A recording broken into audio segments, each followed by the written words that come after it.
The strange island of Euclidia becomes more mysterious and terrifying with every discovery Jerry and his friends make on this weird artificial stronghold.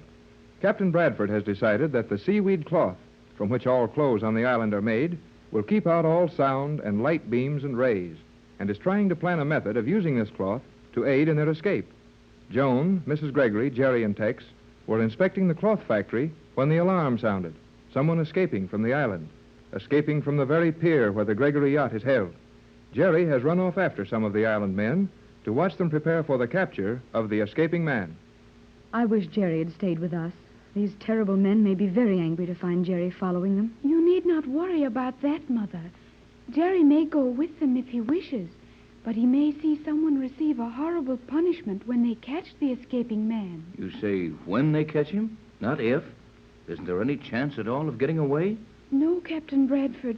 G47 has been here for many years, and since he started this colony all alone, no one has ever escaped. Where did the men go, the men Jerry was following? I think they went down into one of the submarine locks. Going to use a submarine in the chase, eh? Not much chance for anyone to get away, I guess. Isn't it strange that everything should be so quiet? Someone is escaping from the island. We heard the alarm. Yet there's no confusion, no soul in sight. There is never any confusion on Euclidia. Each man and woman on the island have their places and duties for every emergency. They go about their work just as quietly and naturally as you would eat a meal. This is going to be a hard job, Pat, but we'll find some way to beat them at their own game. Hello, there's Hanson standing on the yacht, waving for us to come to the rail. Then it must have been someone off the yacht who escaped. Looks like it. Come on. Who is this Hanson, Mother? Our engineer. A fine, steady sailor who's had the motors of my boats for 3 years. He's all excited about something now. He's pointing at the bridge, then down into the water. It was the skipper then. Oh. But what kind of a crazy scheme did he try to put over? The boats are both there. I hope he wasn't wild enough to try to swim for it. Look, Tex. Hanson has a note in his hand and his finger to his lips. He means for the captain to read the note and say nothing. Yeah, that's what I expect. Well, we'll see. Well, what is it, Hanson? Oh, all right. Yes, I understand. Yes, you did just right. Everything you could have said would probably have been overheard. I'll call if I want you, Hanson. Thanks.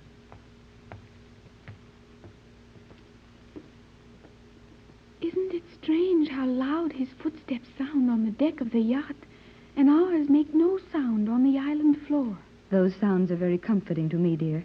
And you will learn to live in our world where natural things make the natural sounds they ought to make. Good, healthy, natural sounds. All this perfection of silence here, it's too much for me. But I can't tell you what is in this note until I get it under some of their ray-deflecting cloth and show it to you. I'm even afraid to hold it out in the light any longer for fear they have read it. But it's good news. Good old skipper. Well, can we take it in the cabin now and discuss it? We have enough of the cloth to screen a room or at least a section of a cabin. But I want to go back and look for Jerry. The men should be coming back now, and I want to meet that foolish boy before he makes them angry. He will ask too many questions, and that they will not like. Good idea, Joan. Take your mother with you. Go and find the kid and keep his mouth shut. If he hasn't opened it too far already. I'm going aboard the yacht and do a little figuring on this note. The alarm again. That means they have not found the one who escaped. They will be sending out another party to search the ocean.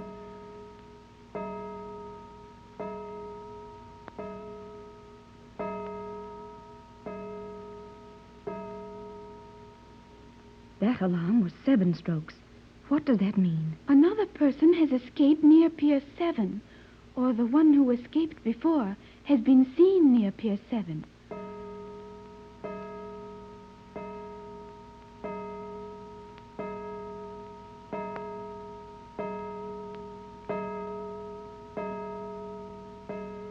That was 10. Does that mean Pier 10, Joan? Why, yes, but I cannot understand that. There could not be 3 different people escaping from 3 different places at the same time. And why is that impossible? Because when the first alarm sounded, everyone on the island except the searchers and our little party would have been locked in their quarters. Tex, do you know what all this means? Well, I've got a good idea. Unless I'm mistaken, all the other alarms will ring before they get done. You two try to find Jerry and get him back to the yacht before he does or says anything to get them angry enough to throw him in a cell. I'm going aboard the yacht. You board it and come to the radio cabin as soon as you find Jerry.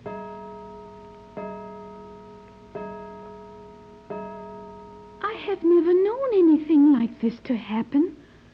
What can it be, Mother? I think the captain has an idea, dear, but you mustn't ask him now, for fear someone might overhear our answers. We'll go, Tex, and report to you just as soon as we find Jerry. Well, good luck. Now, if I'm only figuring this thing right, good old skipper.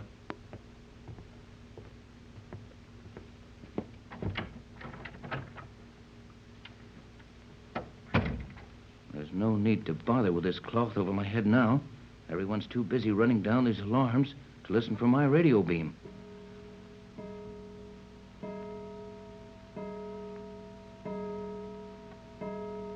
Boy, the old skipper is sure stirring things up. Now, if I can only raise Johnson while all this hubbub is going on. Oh, of course, I'd have to wait for the set to warm up. Hanson could have gotten that note to me a little quicker. The old boy's got him on the run. But how long he can keep it up remains to be seen. Calling J24Y. Hello, J24. J12 to J24Y. Here he is now. Hello, J12. Hello, Johnson. Bradford on J24Y to Johnson. Hello, J12. I've been trying to get you for an hour, J24. Hello, J24Y. J12 standing by for emergency call. Something wrong your last message. Hello, J24. Hello. Okay, J12. Listen carefully. Get this right. No time repeat or confirm. Our position correct as given you before. Latitude 29 south. Longitude 124.30 west. Island is colony of mad scientists. Surrounded Hello, by J24. magnetic belt and radio J12 beam traps. Calling J24Y. Johnson to Bradford. What's the matter, Johnson? Can't you hear me? Your signal is perfect here. Hello, Johnson. Hello, J12. J12 to J24Y. Calling Bradford on J24Y. Your directional carrier faded an hour ago. No signal from you. Where are you, J24Y? I'm not getting out. Something wrong with this set.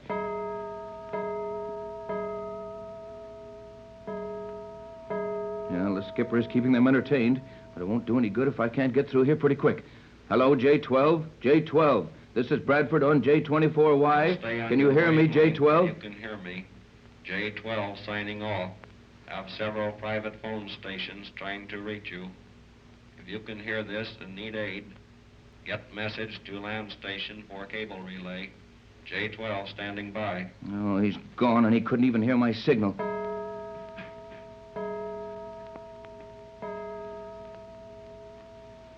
That sounds like the search might be all over, and our one chance is gone. You had no chance. Did you give me so little credit as to think I would leave your radio beam open just because some silly fool wanted to experiment with my punishment for attempted escape? Your directional beam is being completely absorbed by our metallic blanket. You may speak to me through your radio. If you can think of anything intelligent to say... Why, I have nothing to say. You at least have that much intelligence, and for your satisfaction, I might add that your skipper is now my prisoner. What are you going to do with him? You will never see him again. Now, your friends are about to enter your cabin, bringing with them enough of the cloth you want so badly that you may line your council chamber with it. You may talk without fear of my hearing you, and plan more of your silly attempts to escape. But please do not compel me to remind you again of the stupidity of trying to use your radio. I'll get that fellow someday if it's my last act. Oh, Tex. Tex, I've just heard the most terrible thing. Was that the skipper who tried to escape? Yes, Pat? What happened to him? They turned the full power of all the current on the island into the screens at the end of the piers.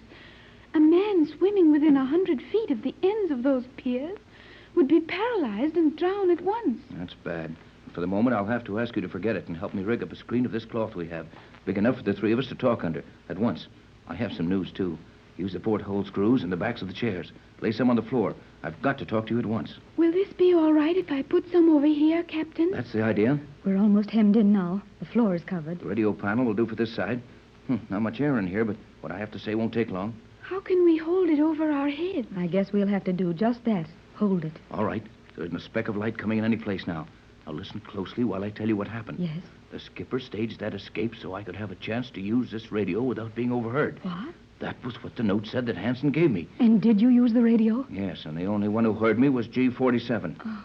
I should have known he would intercept my beam. Did you get any of your message through, Captain? Not a word of it. I could hear Johnson trying to call me all the time, but he couldn't even get my signal. Oh, then it was all useless. And the skipper... Oh, Tex, I feel so badly about that. He was a fine man and a grand friend of ours. Yeah, keep your chin up, Pat.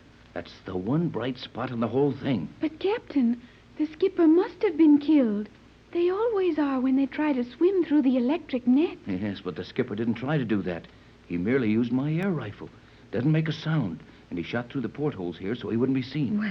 Shot pieces of steel wire at the ends of all the piers the range the gun would reach. No. He knew those metal pieces striking the water would set off the magnetic alarm. Then where is he? Safe in a locker down on the keel. G47 tried to bluff me about having the skipper a prisoner, so they haven't located him. We can smuggle this cloth and food to him. We've got one more on our side than they know anything about. Oh, that is fine, Captain. That almost makes up for the radio message not getting through. We've got a man whom G47 thinks is missing, and we may be able to use him in many ways. Good old skipper. Now, with this cloth, we may be able to do something with an idea Jerry had. Say, where is Jerry? Why, we thought he had come here to you. We saw the searching party return. And Jerry wasn't with him? No, Tex. He wasn't. Oh, Mother, I am afraid for Jerry.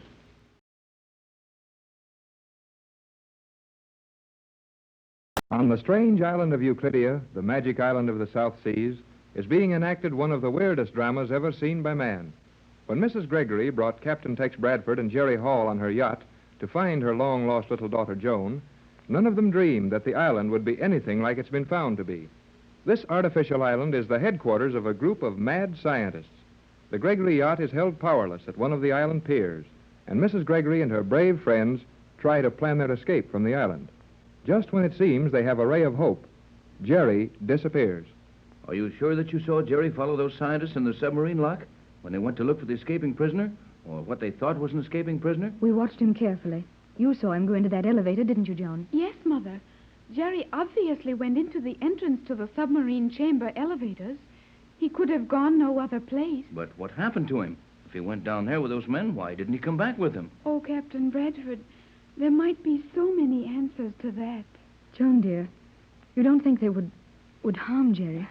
If Jerry got in their way or made them angry, they might punish him in ways that...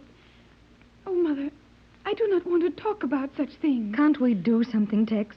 Must we just sit here on this helpless yacht and wonder what's happened to that boy? We would not be allowed to do anything if we tried to. I'm afraid Joan's right, Pat.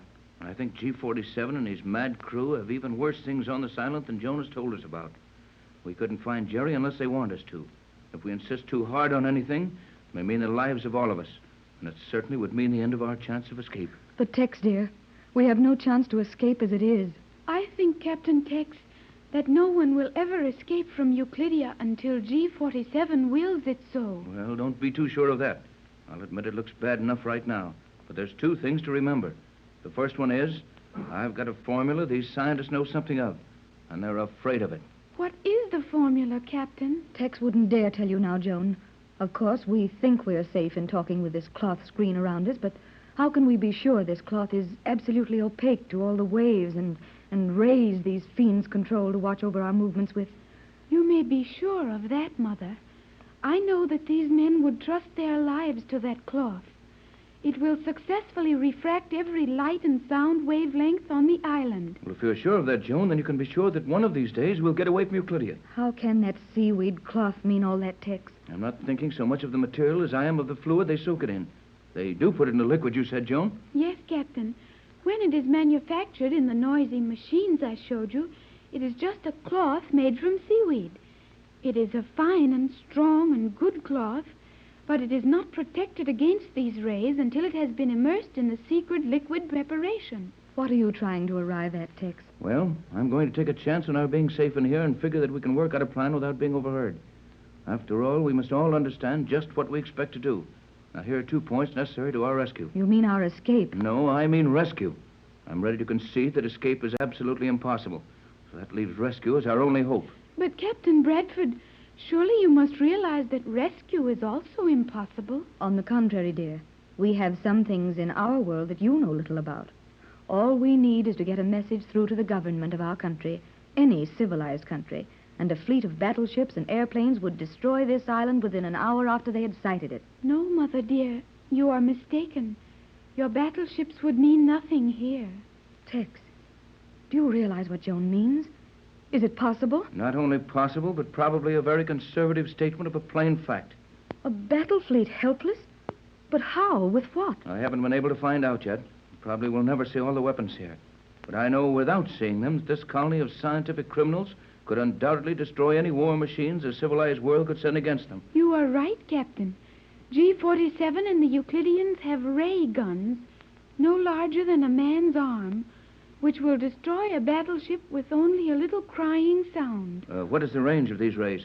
I am not sure, but they will not shoot accurately as far as one of the large rifles on your battleships. There you are, Tex. The heavy armored ships could stay out of range of those ray guns and shell the island. Yes, and their projectiles would fall all around the island and never touch it.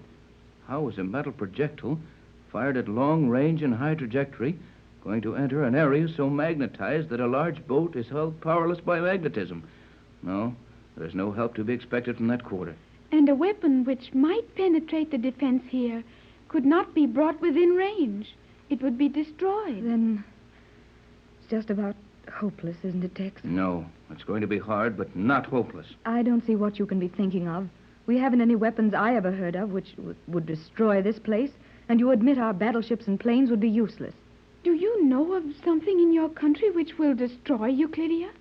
Something which will rescue us from this terrible island? Yes, Joan, I do. Just how it can be used and how we are to get word to our friends that we want them to attack and use this weapon, those are things we've got to figure out. What do you propose to use, Tex? My formula. But no one knows the formula except yourself. You would have to send the formula to someone, and how can we do that? We can't even use the radio without G-47 hearing it. And he would get the formula if you attempted to give it to your friends through the air channels. Yes, I know that, but there must be some way to get that formula to the government chemist in some civilized capital, and we'll find out what that way is. But what is the formula, Captain? I know that G-47 wants it. It was for that reason he allowed your yacht to reach this island, and my mother to find me. What is your wonderful formula, Captain? I couldn't tell you that. It would be too dangerous. Even if the seaweed cloth does protect us from sight and sound waves, and even if G-47 didn't actually hear me tell you the formula, it would expose you to added danger. Don't you see, my dear? If you knew the formula, G-47 might torture you to get it from you. Tex has protected Jerry and me the same way. No one in the world knows the formula but the captain. And everyone knows that he alone has it, so the rest of us are safe in that way. I did not mean to tell me the ingredients of the formula, but just what it will do. G-47 knows that much about it now. Yes, I thought so. And G-47 knows a great deal about my formula. Well, enough of that. We'd better be thinking about Jerry and what we can do for him. We can do nothing, only wait. Wait until it pleases G-47 to allow Jerry to return to us. Is this true, Tex? With all your knowledge of science, all my money and influence, and all our friends in the world out there, we must just sit quietly while a mad scientist does as he pleases with one of our party? Yes, I guess that's about right. Here we are, sitting in a cloth room within a little cabin, trying to plan an escape from the most powerful man the world of science has produced. I wish Jerry were here. You do not understand the terrible things that could happen to him here on this island. Don't you think we ought to go and look for him, Tex? I'm sorry, but I don't. Whatever has happened to the boy, it's something G-47 has planned to have happen to him. And for the sake of ourselves, our rescue, and possibly the safety of many others, we've got to keep quiet and let G-47 do as he pleases. I think there's no danger of his hurting Jerry, or any of us, unless J-12. he gets my formula, then. J-12C calling J-24Y. Hello, J-24. There's Johnson. Hello, J-24Y. Hello, Bradford. J-12C standing by. Your last message received and logged. Your position 29 south, 124.30 west. Can't understand why no signal from you, since I warned you of storm center at 27 degrees south. We'll be standing by when possible. Johnson standing by. Good old Johnson. He'll get to us some way. He knows that I would have the receiver standing open if possible. It won't be long until we have a friend within striking distance. Hey there. What's the idea of the tent? Oh, it's Jerry. Come inside the little tent, Jerry, and be careful not to leave any opening. Boy, have I had a time. And have I seen things. They didn't hurt you, did they, son? No, not yet. But they showed me plenty of things they could hurt me with if they wanted to. I've been in their local observation chamber, looking through the instruments that let you see everything on the island, and inside it, too. Could you see us in here? No, sir. This cloth is the real stuff. I could see through every other place on the yacht, but this cabin just showed as a black square. We couldn't see or hear anything you were doing here, but we could see the skipper. Oh, then our plan to keep the skipper in hiding is blown up. I was of the opinion that it would do no good to hide him in the hold of the boat without this cloth to cover him. No wonder they weren't more worried about his escape attempt. And of course they gave up looking for him just as soon as their instruments located him on the yacht. I guess they let me see all that, just so it would scare us out of not trying any more tricks on them. Yeah, we're going to try one more, just the same. You're sure we can talk freely here, kid? Oh, absolutely. This cloth stops all our loud and sound waves. Okay, then. Pat, will you and Joan take a few turns around the deck, just to be sure no one surprises us while Jerry and I work out a little plan? Of course, Tex. Come on, Joan. Call us when you're ready. Now, Jerry, we've got to figure how to get the formula of my universal solvent to Johnson. I didn't want Joan to know about it. Then she'll be safe from G47 when he tries to find out more about it. The universal solvent. So that's the formula. Yes, Jerry, I've actually got the formula for a universal solvent. Oh, swell. Oh, but when you make some of it, what are you going to keep it in? You're all right, kid. You use your head, don't you? Well, I figure that if you have something which will dissolve everything in the world, it would be impossible to keep it in any container. It would just eat right through it. Good boy. But I can do it just the same. And I'll show you how when the time comes. Just now, we've got to figure how to get the formula to Johnson. He's a lot closer to us than he was, right now. Gee, how do you know that? We just heard his signal. I'm keeping this set hot all the time. Only the receiver, of course. And Johnson said he was standing by. And that the latitude of the storm center is now 27 degrees south. That's all in our code. I remember. He means he's on his way here with a boat, and he'll stand along north of us at latitude 27 south till we can get a message to him. Right, kid. And even if they intercepted his message here, they wouldn't get much out of it. Now I know how Johnson can rescue us. If I can figure how to get that formula to him. But with this magnetic fog of theirs intercepting all our messages, how can we do that? Heck, a code would be too dangerous for that formula. There is only one way I can think of that a message can be safely run past the automatic protection ring on this island. Is there really a chance, Tex? More than a chance. And it's all thanks to Mrs. Gregory's good sense that they're on board. She's carried them on every cruise we've ever made and trained them constantly. Now they're going to save us all. They'll get that message to Johnson.